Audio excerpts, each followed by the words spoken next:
कैसे हैं ये सभी छात्र और छात्राएं? अच्छे हैं। चलिए, बहुत अच्छी बात है, आप सब स्वस्थ रहे, अच्छे रहे, पढ़ाई वगैरह में आप कंटिन्यूटी रखे बना के चीजों की, क्योंकि कंटिन्यूटी ही एग्जाम के लिए मेन इंपॉर्टेंट है।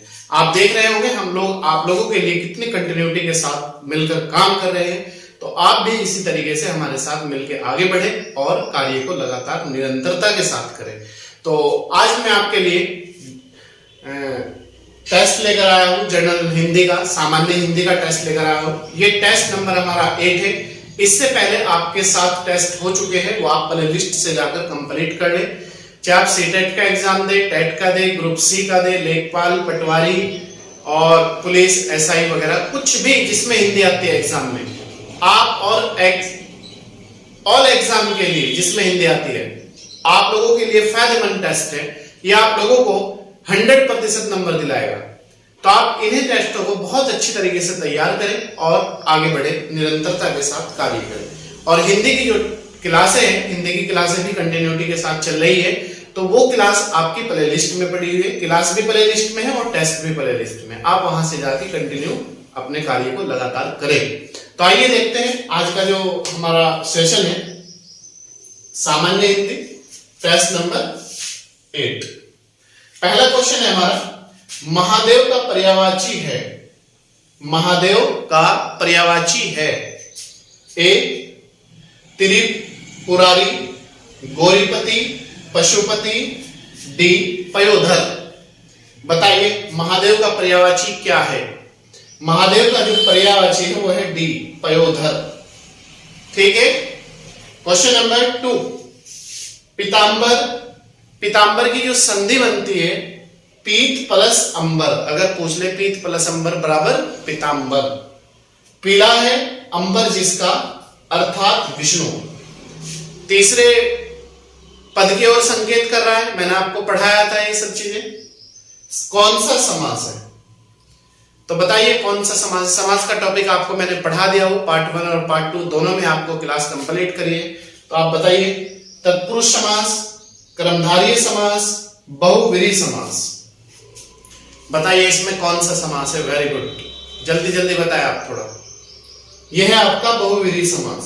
सी आंसर है हमारा इसमें। ठीक है, क्योंकि जब कोई पद तीसरे पद की ओर संकेत करता है या इशारा करता है, उसमें आपका बहुव्रीहि समास जाता है। नेक्स्ट है प्रश्न नंबर 3, डॉट डॉट भाषा की वे लघुत्तम, सार्थक खंड जो शब्द के अंत में जुड़कर नए शब्दों का निर्माण करते हैं, उन्हें क्या कहते हैं? भाषा के वे लघुत्तम में सार्थक खंड जो शब्दों के अंत में जुड़कर नए किसी शब्द का निर्माण करते हैं या नई वस्तु का निर्माण करते हैं, उन्हें क्या कहते हैं? ए प्रत्यय, समास, अलंकार, उपसर्ग। बताइए क्या कहते हैं उन्हें? वेरी गुड, थोड़ा जल्दी जल्दी बताएं आप लोग। उन्हें कहते हैं प्रत्यय। ए आंसर हो जाएगा हमारा। उपसर्ग किसी भी शब्द के पहले लगते हैं और प्रत्यय बाद में लगते हैं। क्वेश्चन नंबर 4, पुनरुक्त शब्द के लिए दोनों सूची का मिलान करें। पुनरुक्त शब्द के लिए दोनों सूची का मिलान करें। सूची फर्स्ट और सूची सेकंड। देखो, गांव गांव, आपको बताना गांव गांव में क्या है? संज्ञा है, क्रिया विशेषण है, सर्वनाम है, क्या है? गांव गांव ये कह रहा है क्वेश्चन, संज्ञा है इसमें। धीरे धीरे क्रिया विशेषण, कौन कौन सर्वनाम। तो आपको ये मैच करना किस शब्द का क्या जाएगा। गांव गांव में क्या है? सर्वनाम है, क्रिया विशेषण है या संज्ञा है, क्या है? डी कह रहा सभी सही है। ठीक है, तो इसमें देखो गांव गांव में संज्ञा है, सही है आमने सामने। धीरे धीरे क्रिया विशेषण है। ठीक है, कौन कौन सर्वनाम है, तो हमारा आंसर हो जाएगा डी, सभी सही है। ठीक है, आमने सामने सभी सही है। इसके बाद क्वेश्चन नंबर 5 है, द्वंद्व समास का या के उदाहरण है। द्वंद्व समास का या के उदाहरण है। ए भाई बहन, आजन्म, सुख दुख, डी ए और सी दोनों। बताइए कौन सा है? द्वंद्व समास के उदाहरण कौन सा है? द्वंद्व समास में ए और सी दोनों आंसर जाएंगे आपके, ए और सी। आजन्म भी इसका उदाहरण है, नहीं ये भाई बहन द्वंद्व समास में आता है, और सुख दुख। द्वंद्व समास वो समास होता है जिसमें योजक चिन्ह का प्रयोग होता है। तो दोनों भाई बहन में भी योजक चिन्ह है, सुख दुख में भी योजक चिन्ह है, और दोनों पद मुख्य होते हैं। योजक चिन्ह का प्रयोग होगा और दोनों पद मुख्य हो। नेक्स्ट है हस्तलिखित, हाथों से लिखित में कौन सा समास है? हाथों द्वारा लिखित या हस्तलिखित में कौन सा समास है?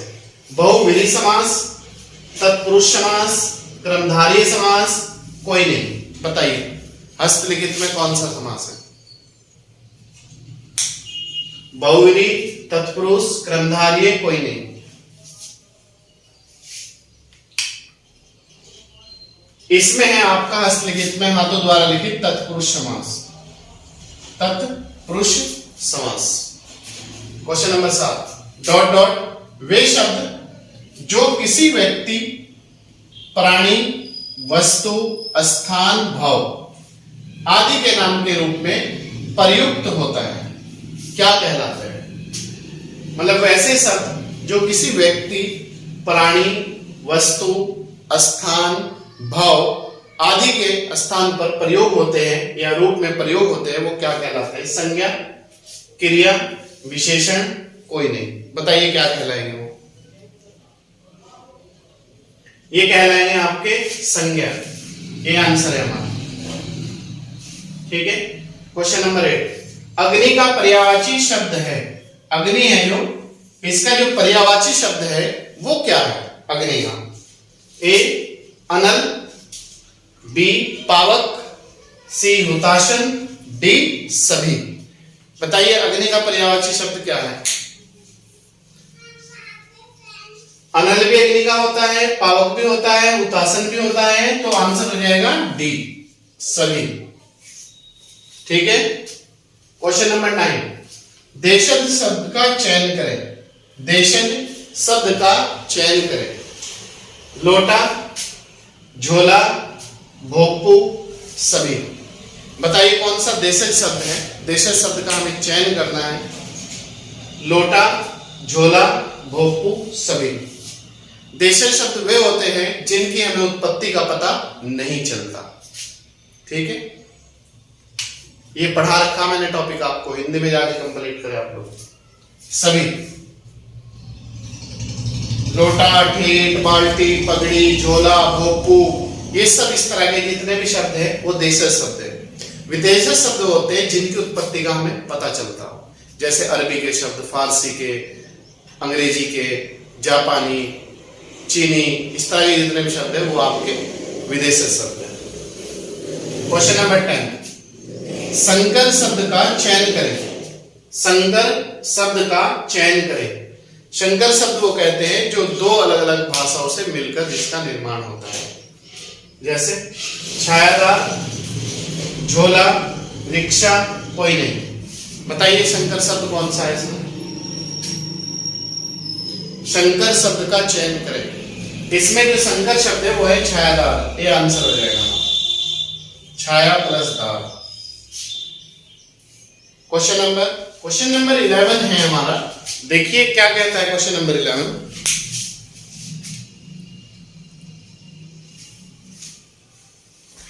ये कहता है दो शब्दों या शब्दांशों के योग से बने शब्द डॉट डॉट कहलाते हैं। मतलब क्या तो दो शब्दों से मिलके कोई चीज बनी हो या दो अलग अलग शब्दांशों से मिलके कोई चीज बनी हो तो वो क्या कहलाते हैं? ए मूल शब्द, यौगिक शब्द, ए और बी दोनों, डी कोई नहीं, नन ऑफ दिस। बताइए दो शब्दों या शब्दांशों के योग से बने शब्द क्या कहलाते हैं? ये कहलाते हैं आपके यौगिक शब्द। यौगिक मतलब जैसे हम कहते हैं 1 + 1 2, तो योग हो गया ना दो चीजों का। तो दो शब्दों या शब्दांशों से जो चीज मिलके बनती है तो वो होती है आपकी यौगिक शब्द। नेक्स्ट प्रश्न नंबर 12 मनः प्लस भाव। मनः प्लस भाव बराबर मनोभाव और निह फल, निह प्लस फल,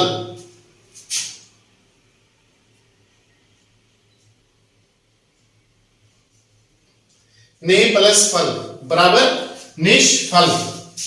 दोनों में कौन सी संधि है, मतलब मनोभाव में और निष्फल में कौन सी संधि है? गुण संधि, विसर्ग संधि, दीर्घ संधि, कोई नहीं, बताइए। मनय प्लस भाव मनोभाव और नि प्लस फल बराबर निष्फल में कौन सी संधि है? ए गुण संधि, विसर्ग संधि, दीर्घ, कोई नहीं, इसमें है आपकी विसर्ग संधि। ये आपका विसर्ग होता है, मनः निह, तो ये विसर्ग संधि के उदाहरण है। क्वेश्चन नंबर 13, परम प्लस ईश्वर, परम प्लस ईश्वर, इसमें जो प्रयोग हुआ है ए ई आई, ए ई ए बराबर परमेश्वर, परमेश्वर में कौन सी संधि है? में कौन सी संधि है?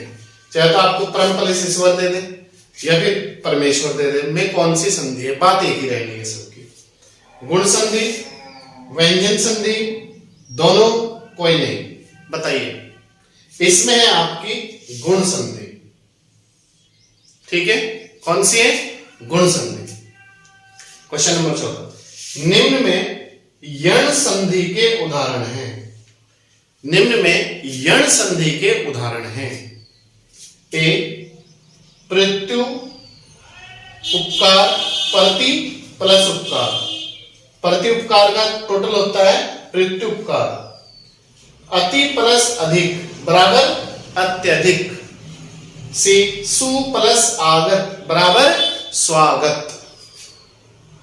डी सभी। तो बताना है इसमें यण संधि के उदाहरण है इसमें या नहीं है या सभी है, बताइए। इसमें जो है सभी यण संधि है, सभी उसमें यण संधि है, डी आंसर हो जाएगा सभी। प्रत्युपकार में भी है, अत्यधिक में भी है और स्वागत में भी, इनमें सब में शब्दों में यण संधि लगती है। क्वेश्चन नंबर 15, निम्न वर्णों में पंचम अक्षर है, निम्न वर्णों में पंचम अक्षर है। पंचम मतलब सीरीज में, जैसे क ख ग घ ड, तो ड जो है पांचवा अक्षर है, तो इसी तरीके से निम्न में पंचम अक्षर है।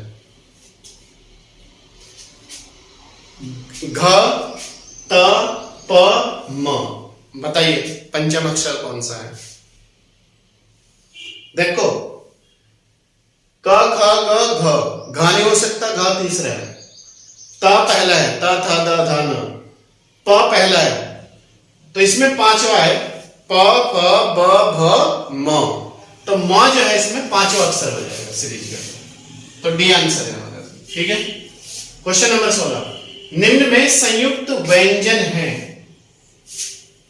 निम्न में संयुक्त व्यंजन है। संयुक्त व्यंजनों की कुल संख्या कितनी है यह भी याद रखना, 4 है, ठीक है। इसमें स ल ध अज्ञे, तो इसमें जो संयुक्त व्यंजन है वो है अज्ञे, ज्ञानी, अक्षेत्र अज्ञे ज्ञानी, ये 4 संयुक्त व्यंजन होते हैं, ठीक है। नेक्स्ट है 17, हिमालय से गंगा नदी निकलती है, वाक्य में कारक है।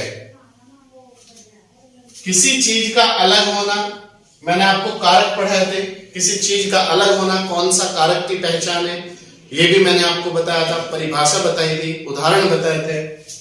करण कारक, अपादान कारक, संप्रदान कारक, कर्म कारक।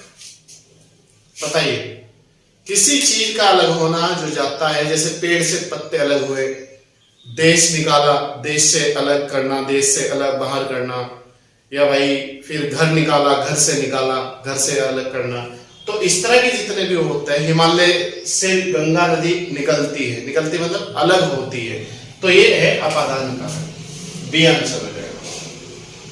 कौन सा आंसर हो जाएगा? बी। क्वेश्चन नंबर 18, हिन हिनाना जो हिन हिनाना शब्द है क्या है? हिन हिनाना शब्द क्या है? संज्ञा है, सर्वनाम है, विशेषण है या क्रिया विशेषण है? बताइए क्या है? हिन हिनाना जो शब्द है क्या है? संज्ञा, सर्वनाम, विशेषण, क्रिया विशेषण। यह है आपका विशेषण। ठीक है। क्वेश्चन नंबर 19, योगाभ्यास, योगाभ्यास में संधि है। योगाभ्यास में संधि है। दीर्घ संधि, गुण संधि, वृद्धि संधि, यण संधि। बताइए योगाभ्यास में कौन सी संधि है? योग के लिए अभ्यास या पढ़ाई के लिए अभ्यास या कार्य के लिए अभ्यास या टेस्ट क्वेश्चन करने के लिए अभ्यास, किसी भी चीज के लिए अभ्यास। दीर्घ संधि, गुण संधि, वृद्धि संधि, यण संधि। तो इसमें जो है आपकी दीर्घ संधि आएगी, क्योंकि किसी भी चीज के अभ्यास से या किसी भी कार्य को करने से हम आगे बढ़ते हैं और किसी भी चीज में वृद्धि का जो आंसर रहता है वो प्रोग्रेस होता है। तो दीर्घ संधि, योगाभ्यास।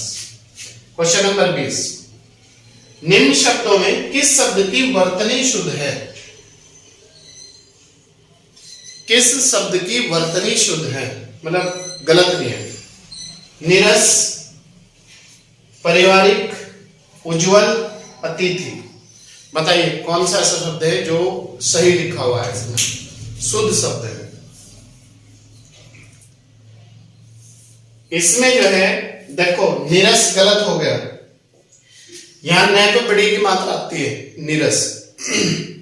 पारिवारिक गलत है प्रणाम में, पा पर डंडा आता है, पारिवारिक, पा ये है परिवारिक, परिवारिक गलत होता है, पारिवारिक होता है। उज्जवल, उज्जवल गलत है। उज्जवल जो सही होता है छोटा उ आधा ज व और ल, उज्जवल, ये राइट है। ठीक है। अतिथि सही है इसमें, तो हमारा आंसर रहेगा डी।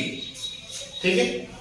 तो इस तरह गलत शब्द छांटने पड़ते हैं एग्जाम में, तो आप इसे याद रखना सही तरीके से। तो दोस्तों ये था आज का हमारा टेस्ट 20 नंबर का। आप लोगों के लिए जो आगामी परीक्षा है उन्हें ध्यान में रखते हुए हम कंटिन्यूटी के साथ बने हुए हैं आप लोगों के साथ, और बना के रखेंगे कंटिन्यूटी। आप भी हमारे साथ कंटिन्यूटी के साथ काम करें और आगे बढ़े और सफलता को कम समय में प्राप्त करें।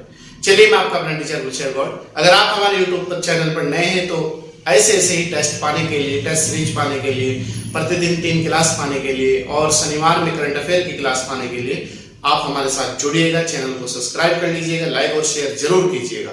और अगर पुराने हैं तो कंटिन्यूटी के साथ जुड़े रहिएगा और अपने जितने भी आपके पढ़ाई करने वाले दोस्त हैं, कंपटीशन की तैयारी करने वाले, या आप पे कोई इस तरह का ग्रुप है पढ़ाई का, आप उसे क्लास को वहां भी ज्यादा से ज्यादा शेयर करें। चलिए